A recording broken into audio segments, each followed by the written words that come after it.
আগের দিন কৃষ্ণ ঠাকুরের এই ধুতিটার ভিডিওটা অনেক লোকে দেখেছে। তো আজকে আমি তাই ভাবলাম তোমাদের সাথে শেয়ার করি কিভাবে বানিয়েছি। প্রথমে কৃষ্ণ ঠাকুরের যে লেন্থ আছে সেই লেন্থে কাপড় কেটে নিলাম, এবং সেই লেন্থে লম্বা করে কাপড় কেটে নেওয়ার পর তাকে আবার 4 কোনা করে কেটে নিলাম। 4 কোনা করে কেটে নিয়ে সেই 4টে টুকরোকে ত্রিকোণ রেখে যে কোনো একটা দিক বা যে কোনো একটা কোনা আমি রাউন্ড শেপে একটু কেটে নিলাম। যখন ভাঁজটাকে খুলবো দেখতে ঠিক এরকম হবে। এরপরে 3 কোনাকে ভাঁজ করে সেলাই করে নেবো এবং তার উপর থেকে লেস দিয়ে নেব।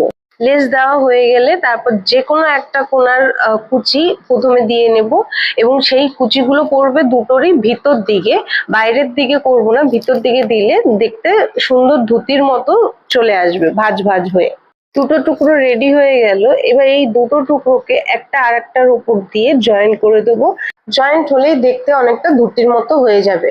ধুতির সামনে যেমন কুচি থাকে সেই কুচিটুক দেওয়ার জন্য আবার কিছুটা কাপড় কেটে নিলাম, 1 বিঘাত মতো, যেহেতু আমাদের ঠাকুর ছোট। তো তারপর সেটাকে আবার লেস লাগিয়ে 3 কোনা কুচি মতো দিয়ে সেলাই করে নিলাম। এরপর এই ধুতির ওপরে এই কুচির টুকরোটাকে বসাবো। এরপরে রেডি হয়ে গেল কৃষ্ণ ঠাকুরের ধুতি।